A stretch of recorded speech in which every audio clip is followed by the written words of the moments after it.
আমি দেখেছি যখনই আমি কোথাও যাই বা ভাবি একদিনের জন্য কোথাও বেড়াবো বা কিছু, ঠিক তখনই আমার বুকিংগুলো আসবে।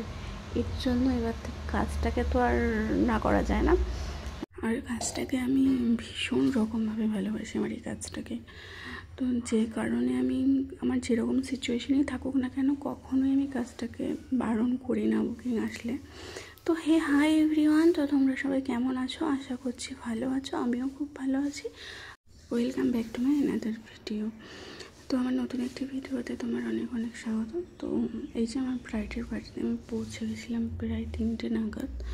আর আমার সাজাতে বসতে বসতে প্রায় 4:30 বেজে যায়। তারপর আর কি আস্তে আস্তে ওকে রেডি করতে থাকি। তারপর আর কি, তো ওকে রেডি করতে করতে নিয়ে আমি জানতে পারি যে আমাকে আরও দুটো পার্টি মেকআপ করতে হবে। তো তার জন্য একটু তাড়াহুড়ো করছিলাম। তো ওকে রেডি করে ওদেরকেও রেডি করার ব্যাপার ছিল। তো ওকে রেডি করার পর ওদের দুজনকেও রেডি করে দিয়েছিলাম আমি। সেগুলো ভিডিও ক্যাপচার করা হয়নি। সারাদিন পর এত কাজের পর শরীর আর দেয় না, তখন আর ইচ্ছে করে না আর ভিডিও করি। তো যেইটুকু করেছি সেইটুকুই তোমাদের সাথে শেয়ার করছি। ওদের ছবি তোমাদের সাথে অলরেডি আমি শেয়ার করেছি, তোমরা দেখেছো। আর সত্যি কথা বলতে বিগত 1 বছর ধরে আমি একটু অসুস্থই ছিলাম, শরীরটা বেশ ভালো ছিল না। তো আমার গলায় একটু প্রবলেম হয়েছিল, প্রচণ্ড ব্যথা।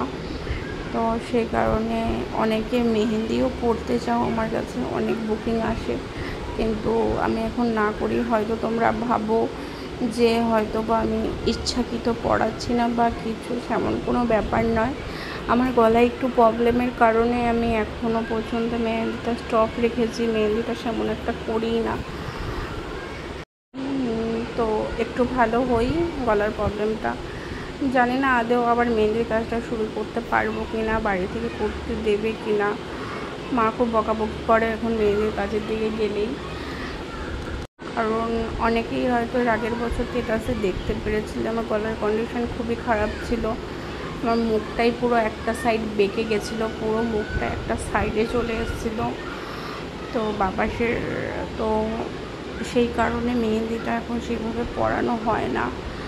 তারপরেও কখনো কখনো কিছু কিছু ক্ষেত্রে এত জোরজবস্তি হয়ে যায়, না করেও পারি না। খুব সিম্পলের ওপর হলে হয়তো একটু করে দিই, কিন্তু সেভাবে বুকিং এখনও নিচ্ছি না।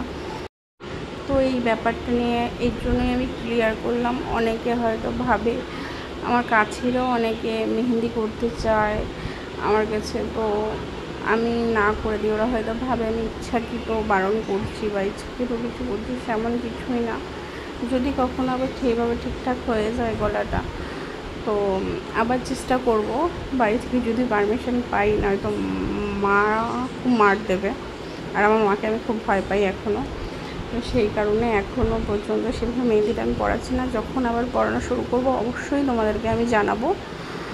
তো প্লিজ কেউ কিছু মনে করো না, এই কারণেই আমি মেহেন্দির জন্য বারণ করি এখন। তো তোমরা যদি তোমাদের বিশেষ দিনে এইভাবে সাজতে চাও, অবশ্যই আমার সাথে কন্ট্যাক্ট করতে পারো। শুধুমাত্র এই কাজটাকে ভালোবাসি বলে এখনও এটা করে যাচ্ছি। এটা করার বিরুদ্ধে, বাড়িতে এখনও এটার বিরুদ্ধেও চলে গেছে গলার কারণে, তারপরেও করছি। আর এটা আমি ছাড়বো না, যাই হয়ে যাক। তো এই ছিল তার ফাইনাল লুক। তো কেমন লাগলো তোমাদের থেকে অবশ্যই কমেন্ট করে জানিও।